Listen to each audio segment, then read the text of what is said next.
your name is, and what is it that you do, and what are some of your goals and aspirations and the main purpose in your life right now? Absolutely. So my name is Rosie Warren. You may know me as Rosie the Herbalist. I am an 11-year eclectic herbalist. I specialize in herbal tea blends, herbal oil infusions. I actually am the proud owner of Nature Made Me, which is on the corner of 3900 Paseo Boulevard right here in Kansas City, Missouri. If I had to say what my one goal would be, it would be to provide access to people that look just like me to traditional alternative medicines, the original medicine, and help us take control of our life. Right. We talk about medicine, and medicine is such a powerful tool in this world, and we need the proper healing. Right. What type of healing does your medicine do for the community and people who may not know, or even yourself? Absolutely. So I truly believe that original medicine, plant medicine, is so balancing and nourishing. It brings us back to center. Herbs are really specific for helping our body do what it needs to do. Our bodies are able to heal themselves. They can take care of themselves as long as we are giving ourselves the correct nutrients, and we get that from diet. We get that from the plants and the herbs that we intake. So the medicines that I provide allow you to actually heal naturally and get back in sync. And I think that's what's really important. Some of the traditional medicines that you get from over the counter kind of are harsh on our bodies, and we have these hard side effects that a lot of us don't realize we're having until later on, whereas plant medicines provide us so many benefits while helping us heal naturally. So You said something very profound about the pharmaceutical company, right? Yeah. And how those medicines really damage us. Exactly. They're not here to help us. They're actually here to keep us addicted Absolutely. to the medicine. So I would consider them no better than drug dealers. Exactly. Right? Exactly. I always challenge people, how long should you be on medicine before it works? I just wonder that. How long do you take the medicine before it works? Right? So a lot of people are typically stumped by that, or they look a little, troubled by that question, because so many people are on medication for 10, 15, 20, 40 years, 50 years. I have people that come in here who have been on medication longer than I have been alive. And it makes me sad, because we trusted these folks. And we trusted them to tell us what we needed, and we're ultimately finding out that they really cannot help us. So I'm here to help you. Right. The lies, the deception, the manipulation. Absolutely. I mean, you take these type of medicines, these over-counter medicines, the side effects are more worse. Yeah, you got the commercial where they're all happy and they're telling you what it's going to do, and then you got the laundry list of things that could happen to you if you take this medicine. Or, all the medicines that come out, and then years later you got did you take this medicine? You hear that claim on the radio, on the TV. So herbs don't do that. Herbs don't do that. A lot of the medications are modeled after herbs, but they abuse it, right? And so what I really like about herbs, and one of the reasons why I call myself an eclectic herbalist, is because I truly believe in using the whole plant. A lot of herbs, and you have to be careful. Let me say this, because we're in a day and age of supplements and convenience. So a lot of us want quick fixes. But if you're not taking whole herbs, a lot of the time you're missing out on a lot of the things that you need. So that's why I really, really encourage us to drink our tea. And that goes even deeper. I could go deeper into why tea could change your whole life. I may or may not do that today, though. Right. You gotta tell me your story, though. Everybody has a story on the why they got started doing this.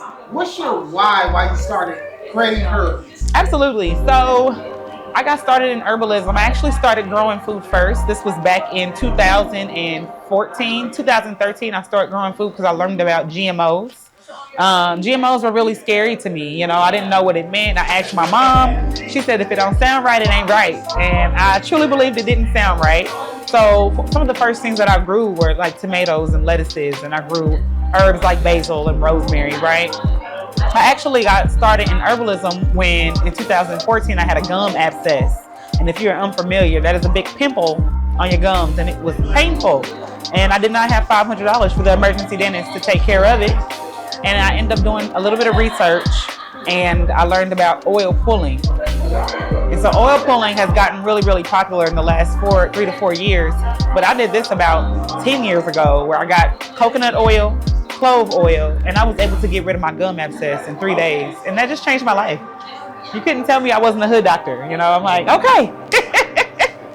I like it, man. What are some of your future aspirations, man? Like, what are some of your future aspirations going forward into the future? And just motivate, because I can feel your spirit. It's great. I love what you're doing for the community right now. Absolutely. You're a gym. What's the next step? Future aspirations for me truly look like being able to expand my business to help as many people as I can, offering more services, herbal medicine consultations and services, to be able to include medicine and modalities we may not have been able to see before, to be able to experience healing in ways that we may have forgot about, you know, that our ancestors may have experienced, but we have forgot about. And ultimately, I would love to be able to have a research facility where I'm able to actually back up my claims on the herbs and what they do. I love it. You gotta tell me about this environment right here. Yeah. I love it. I love the aesthetics, everything that's going on around here. Yeah. People, plant based, you automatically feel a high vibrational frequency once you walk into the building. Tell me about it. Yeah, so it was really, really my goal is to create the feeling of an apothecary, you know, a space where you go and you meet your herbal medicine doctor and they create medicines for you, and they have the medicines in the back where they're cooking them up and they're making teas on the stove, and you got all of your plants and you can see the medicines growing, you know what I mean? I really wanted to create a space like that in modern day time. And so I brought in all of my plants that I've been growing with love for years. Some of these plants I've been growing for almost 10 years are in this shop. So, you know, there's that energy that they bring here. My father's plants, some that he had before I was even born. I have plants in here that are over 20 years old, you know. So just the energy of my elder in that way. It was just really important to me to bring and to be myself. And everybody knows I grow food. Got the green thumb. I love it. Be your authentic self. Absolutely. You talk about the growth, plants over 20 years. That's amazing. That shows discipline. Yeah. And also it shows your dedication. Absolutely. In order to grow a plant, keep it for 20 years, and manifest into what it is now. Yeah, absolutely. I'm happy to just be able to keep it going. And if they seem happy with me, I've had them about a year now in this space, so yes. What's the feeling you get when you serve your first client of medicine and you actually see them healing from it? You actually see changes. What's the feeling you get that goes over your mind when that happens? I am always just, I feel grateful to have been a vessel, you know, to be able to help somebody on that level. I feel overjoyed, you know. I had a lady come in just today who she came to me a week ago and she had no voice. She actually communicated with me through text messaging while we were standing right in front of each other. And she came back today and her testimony was that her voice returned little by little the very next day after drinking the tea and the herbs that I gave her.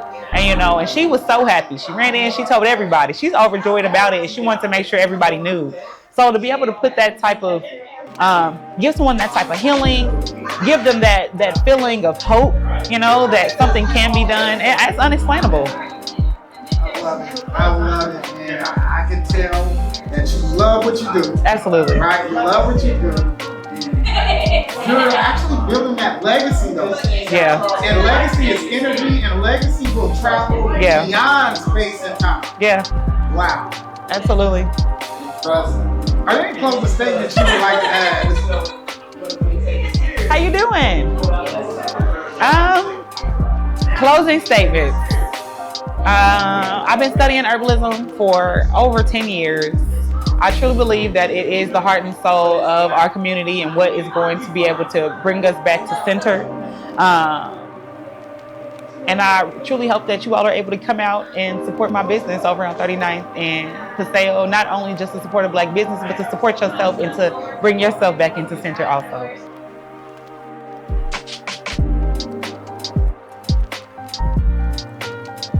About to get started. All right. All right, here we go. I want you to tell everybody what your name is, what is it that you do, why do you do it, and most of all, your purpose. Purpose is everything. It's the goal-driven thing that keeps us going every day. Yes. You ready? Let's go. Hello. I'm Lashanda Cole, owner and founder of Legacy in Motion. What I do fashion. I love fashion. I'm a creator, I'm a designer, and my company's name is Legacy in Motion. And what I do is I create pieces, clothing that's art. Everything that I wear, everything that my customers wear, I see them walking like they are an art project. I make everything bold, beautiful, eccentric, and I'm for anybody, really. Whoever loves fashion, whoever loves to express themselves with fashion. Sometimes people don't know how to dress or how to accessorize things, and that's where I come in. Lashanda Cole. I started out with making bold and fancy jewelry and head wraps, and from friends and family, I just moved up to hair bonnets. They said, okay, Shonda, what else can you make? I made tops, then I made pants. Now I make everything, literally everything. And the reason why I do it is because of our mom. Our mom passed away in 2017, and she herself was an entrepreneur. She had a couple boutiques in her lifetime. And when she was alive, I didn't want to have nothing to do with it. It was her project and her project alone. I was at home with my husband and my kids. I didn't have time for it. But when she passed, I needed something to occupy my mind with. And one day, I think it was in October, it may have been August, I'm not sure, but it was a Buy Black Saturday. And that's when Leon's grocery store was in the city. And we went, and it was tons, and I mean tons of Black women showing off what they were making, from purses to jewelry to clothes, and I was inspired. So Legacy in Motion came to be then, and that's it. That's what I do. But one more thing. I'm actually in 2 fashion shows coming up. One is Kansas City Fashion Week. That's next Wednesday, the 24th. Come and see me. I don't know when you're going to put this out, but come and see me. KansasCityFashionWeek.com. Legacy15 is the coupon code for 15% off. And then on October 5th, with my teacher, the House of Pamela Renee and the what is it called? The Academy of Pattern Making and Draping. She's having a big fashion extravaganza, and I'm gonna be in it. So you gotta come see me. That is all. First of all, I love the enthusiasm. Right? Your enthusiasm and yours is out of this world. Right? I love it. Thank you. Putting together these outfits, yes. When you're designing, yes. I mean, you're getting that divine, creative energy. Actually, yes. Come on, it's coming from that's serious. Yes. What type of state did you gotta be in to tap into that frequency? Just be open to anything, because I can get inspiration. Anybody can get inspiration from anything, anybody, any place. And so you just have to be open enough to receive it, and then it'll start from there and it'll go up. How important is manifesting your creativity to you? Oh my God, it's everything. It's more than important. I don't even know if there's a word that's even better than important. Seriously, because that's where I find my peace. That's where I find therapy. That's where I just become me, and I just get to express how I feel, what I'm going through fashion. So when you see my garments, you'll see what I'm going through at that particular moment. That's it. I love it. To anybody wanting to get in fashion, a young entrepreneur, give me 3 steps they will have to go through to get there. What type of mentor advice would you give those young entrepreneurs? That's actually a very good question. First thing is be willing to get taught by someone. You need a mentor. Whatever your passion is, if it's fashion, well, in my it's fashion.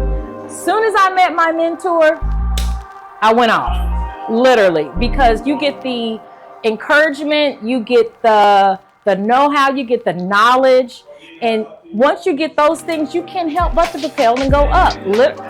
Hello, legacy in motion. I'm always moving. I'm always striving. Never gonna stop.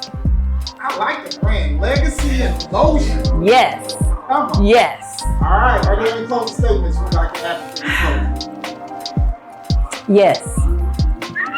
Yes. That's a good one. Come over here. You gotta come with me. Oh, yeah. Yes. Oh, This is my Miss AJ. Can you see Miss AJ? Get Miss AJ up here. Yes, yes. Because all of the frame, beautiful. yes. Well, I'm sorry to point at your boobies. I was like, look. Man, how much is the inspiration has Miss AJ been? Man, just like, I don't know, Rosie. You interviewed Rosie. I didn't even know what when we met, I didn't know what she was doing. I just said I want to be on board with you because of her energy, her love for the community, their smile. You're just a really cool person. And she cute. And she cute. Come on, man. She gotta go home. She's growing. And my grandma. Oh, I didn't know that. Oh, You got 6 grandbabies? OMG. Oh, wow. Yeah, that's my grandma. 6 grandbabies. Yes. That's amazing. Amazing. But this is what these are the people you need to link up with. You need to have people. I don't want to say a clan or a tribe. I guess it is a tribe or a family. You need people like Miss AJ, like Miss Pam Lucas. There's so many that I have that I can always, if I have a question, if I have, I need advice. You always need those people in your life for, I don't know, to succeed. Bounce ideas. Yeah. We have such great conversations. We do. And it just evolves. We on the phone. We be like, okay, we about to go, and here we are, 10 more minutes on the phone. But, and I don't want to steal your food, but you very, very rarely meet this type of energy. When I met her, she was a vendor, and she was just warm. Oh, So you say I'm energetic. She was just warm, nice. It's hard to be nice people. that's true. And It she's is. just sweet. And no matter whenever I call her, she knows I'm calling her butler about something. No, I don't. Yes, you do. No. Whenever I call her, she always answers the phone. Yeah. She's so sweet. Yeah. I'm like, well, this is a place. This. I don't have to be like her like love. That's all I can say. That's all. Whatever. I'm not going up anytime soon. So I'm still working on a few things. She is really sweet. And Thank you, Miss and AJ. that's why I just felt like she's been married for like 25 years. 25 years. So come November, Yeah. we're doing a every third Thursday, we're doing we're going to have topics and conversation. And this is going to be our topic. How do you do it? How do Black couples stay together for 25 years? And happily. You got to put happily in there. That's that point. You got to put the happily in there. That part. Man, Yes. Yeah. That's what we we need need to know. to know. It is not easy. Always But- you gotta know them. You gotta know them. Yeah. I just thought of that today driving. Man, I'll be Derek Come on. Oh, thanks, Miss AJ. Okay, so look, mentor, say yes. Don't be afraid to, because if you have a business, most of the time, it's probably a gift that you've always had. And I've heard people say, if it was a gift, that means you need to use it. You need to gift it out. So just do it. Just don't even think about it. Just like Nike, just do it. Just do it. That's all I got. Wow, girl. You silly, thank you. And I'm telling you, right? What is it that you do? Why do you do it? And most of all, what is your purpose? Because everybody knows the purpose keeps you driven. You can't have the purpose without God. We know that. That's facts.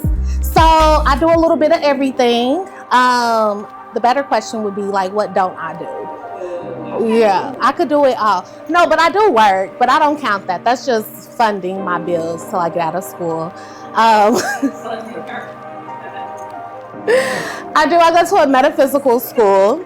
I'm gonna be mental health and therapy. Like, I'm gonna be a therapist basically, but we're gonna do the metaphysical part of it. So we're gonna worry about your mind, your body, and your spirit. I'm an artist. I paint. I create. Shana, what else I do? I do shea butters. Yeah, I do a lot of things. The newest thing, I guess I'm your assistant. Great at organizing. I put things together. But most importantly, it's the therapy. I'm in school. So I got about 1.5 years left before I'm completed with it. And that's basically just to give back to the community. I think it's very important that us as Black people, we not only worry about the physical, but we worry about the mental, what's going on, try to address things head on before they get out of control. Let's break generational curses. Let's tap into the subconscious, what's going on that we don't even know that's going on. Let's redirect. You basically like can turn yourself into a whole nother person. You just got to tap into the subconscious and have the ability to put in the work. Come on, we're talking metaphysics now. Yeah. The subconscious mind can't tell the difference between real or fake, right? So whatever you feed the subconscious mind, it's going to take in. So it's important. We got to have a clear body of our environment. Oh, yeah, for sure. Character. Intentional with it. Yes.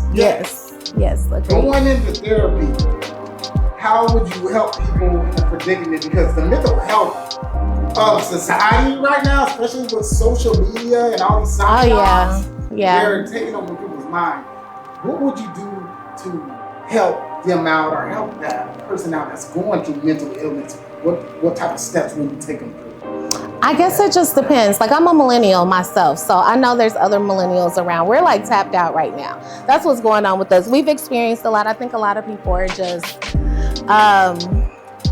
what would the word be? I think most people are just gliding through life right now.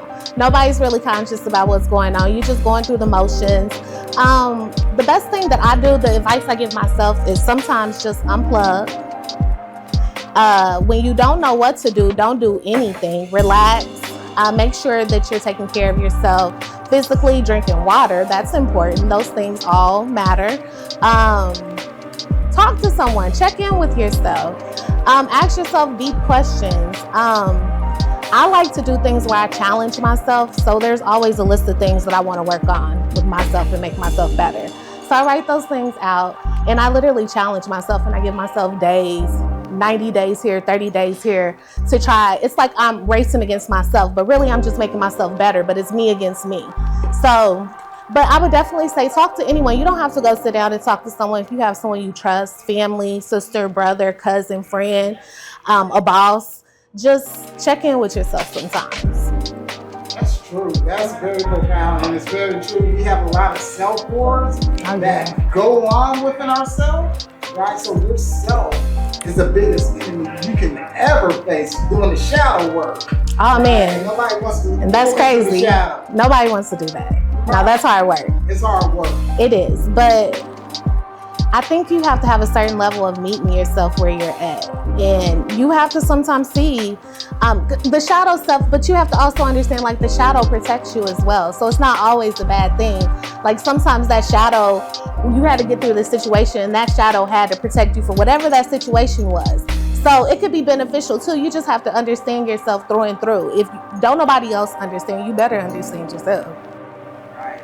Because right now, in today's society, emotions can easily be hijacked and manipulated and controlled by the media itself. Yeah, you have to self-preservation, mentally being strong, standing on your square even when no one else is willing to stand on that square with you. You gotta stand for something, even if that means you go about it alone. You gotta walk alone sometimes. Oh yeah. In the long run, it's just you and God. For sure.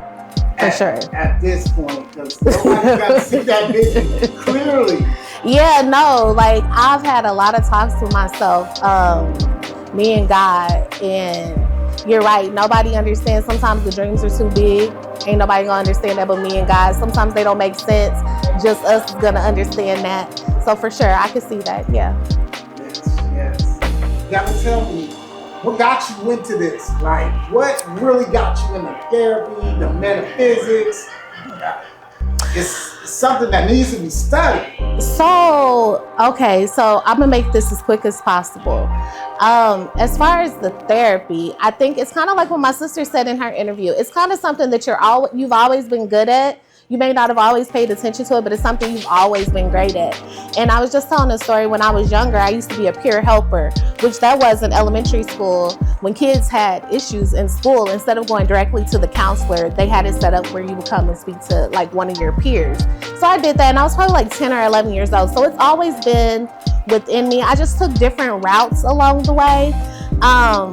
I went to college to be an educator, but still in the same field, so when something's in you and it's for you, you go with it. So no matter how much I try to run from it, it always came to me. And then I needed a therapist at one point. And then it was a struggle because I was like, okay, I need a therapist that looks like me and understands me. But then not just look like me, but subscribe to the same things, who can understand my spiritual beliefs. Everybody don't got the same beliefs. And if you're a Christian and someone may not necessarily be, it's kind of hard to. So I wanted to be the therapist and be someone that I wish I would have had. That's my goal. And then as far as how I got into metaphysics, I grew up Christian. I was always a kid that questioned everything. I was just always logical about things. I think one time I got kicked out of Sunday school because I asked how Jonah got swallowed by the whale and he didn't die. Like, I was trying to be technical. I was like, well, what about the acids? And if he would have made it through the first stomach? So at that point, and I was like maybe 9, I was already peaking. So things always had to make sense to me. So throughout life, I think maybe when I was 18 or 19, I just tried and I decided to search for things myself. And that's when metaphysics came along. I was introduced to it by someone, and I've been doing it ever since. Nice. Any closing statements you would like to add? Any words of motivation, any therapeutical advice you would like to give to somebody that's going through it, or even somebody that's doing good at the very moment? Yeah, I'm gonna give some good life advice that was given to me. I was once told by a great person, my mother. She says, we make life difficult, but life is really easy. She said, you come into this world and you do good, you be good to yourself, you be good to others, and you make sure you leave this world in better condition than you found it. That's it. Beautiful. I want you to tell everybody what your name is and you can sign out. All right, my name is Crystal K. Flowers, and signing out.